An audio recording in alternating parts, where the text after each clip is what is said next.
Welcome to What's Cooking Today in the Wide-Eyed Way. What am I cooking today? Bibimbap. Now bibimbap is a Korean word and a dish, and it literally means mixed rice. Are we going to be cooking rice? No, we're not, because I eat low carb.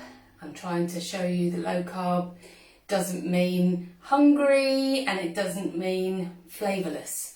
It means that we're going to get all our nutrition from the things that our bodies actually require, which is protein and vegetables. So bibimbap is fairly involved, and the downer is today I was going to do a quick version. That involved a bag of pre-made vegetable and bean sprout stir fry, because usually you do each individual vegetable, you fry it separately, and that takes a little while. I mean, it's only 2 minutes per thing, but it's a faff. There's no getting around it. It's a faff. So I thought, brilliant, I'll buy a bag of stir fry and we'll talk about that today. It'll be nice and quick and very easy. But Tesco's, bless them, sent me very short dated vegetable and bean sprouts. This is the 23rd and it is already off. You can see it's kind of liquefied.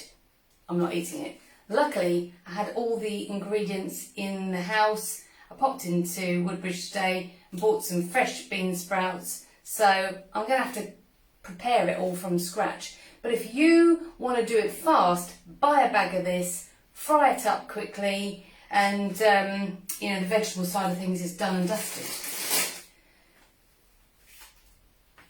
With bibimbap and pretty much most Korean dishes, you have to get the authentic flavour, you're going to need a specific spice. And again, all these things are there to keep you interested, so you've got nice food. You don't need to go out and spend loads of money. You can do it all from home. But the key to the wide-eyed way is to be in control of the ingredients and make sure that everything is really good for your body and that you're not creating any inflammation in there, and you're just going, right, I'm going to put the best I possibly can in. And the best doesn't need to cost a load. So buying a takeaway, you're going to get vegetable oils in there which are seriously harmful to your brain and all the excellent cells, and you want your body to repair, you want your body to be balanced, and you want your body to have the most energy it possibly can. And convenience food will create inconvenience, because what is more inconvenient than being ill in the future, being lethargic, putting on weight? They are all foods masquerading as the real thing, but they're not. They are food that your body literally does not want and does not need. So this is a great, it is an easy thing. It just takes a while, because if you can chop a vegetable, and pretty much everybody can chop a vegetable, then you can make this dish.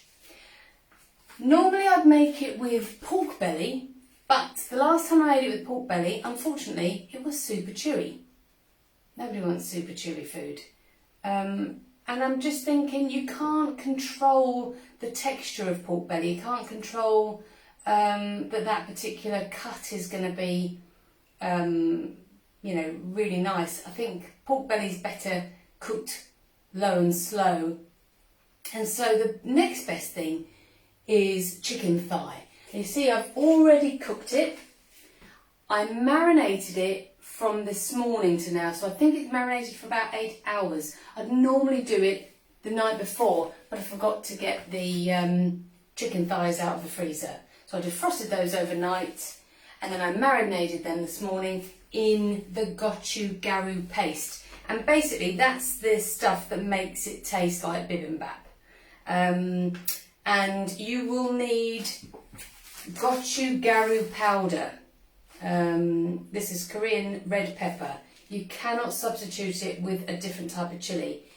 One, I'm not into spicy stuff. This isn't spicy. It has a warmness to it, but it's not spicy. It's a sort of just a different profile altogether. I'd never even eaten Korean food until my daughter went to uni in Norwich, and I got to have authentic Korean food there. And I thought, you know what? I'd quite like to recreate that in the low carb way, in the wide-eyed way. So I bought some of this online. I bought it on eBay, this one. I'm sure there are Asian stores out there that actually sell it. Please let me know in the comments if you know of anywhere, and I will go there. Don't buy the ready-made paste, because one, it'll have wheat in it, and we're trying to keep that inflammatory response down, so we don't want wheat. And two, it will have sugar in it. Now, we have used a sweetener in here, but we've used a glucose-based sweetener. So the recipe is online. So just head over to Natasha's Wide-Eyed and you'll get that. Remember, they are disappearing when it goes to member access only. And so all the other vegetables, to be honest, you could mix any kind of vegetables into this and it would work. Because most of the flavour is coming from the chicken marinated in the gochugaru paste. Okay? And the ingredients for that sit in the fridge. So you've got miso paste, not going off, so it's not something you've got to go out and buy every time. It can just be in there. This will keep for about 3 weeks in a jar, so that's all good. Garlic, always have that on hand, and that doesn't go off very quickly.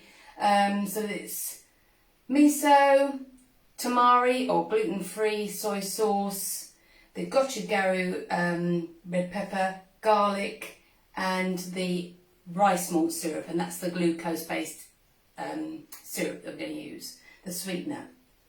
And that's it. Just mix it up in a, you can probably do it in a pestle and mortar if you don't have a processor, but I have a processor and it's got a little bowl like that. And then it's just a matter of keeping the meat warm while you hopefully have a bag of pre-made stir fry. Stir fry that really fast, 2 to 3 minutes, it probably says on the packet 5 minutes, but 2 to 3 minutes on a high heat with a little bit of light in colour olive oil. Put that aside, doesn't have to stay warm. Bibimbap can be room temperature on the vegetable front, and then fry yourself a nutritious egg. How often do I talk about eggs? I talk about them a lot because they're brilliant. So that's it. All you're doing is having a bowl of really brilliant vegetables. God, I've got to stop saying brilliant, I'm so sorry. Excellent. Eat the rainbow vegetables. That in the bowl first.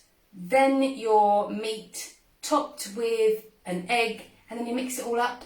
And if you want, you can have a little bit extra on the gochugaru paste, and maybe a little bit of soy sauce if you wanted it on top. I sometimes like to boil the bean sprouts, keep the water that they've cooked in, and pour a little bit of that over. Try it. Don't doubt me. It's delicious, and you will not miss that rice, I promise you. And you'll be nourishing yourself. Absolutely beautiful. So that's the wide-eyed way. Please look after yourselves and treat yourselves to a bigger slice of life. See you tomorrow. Bye.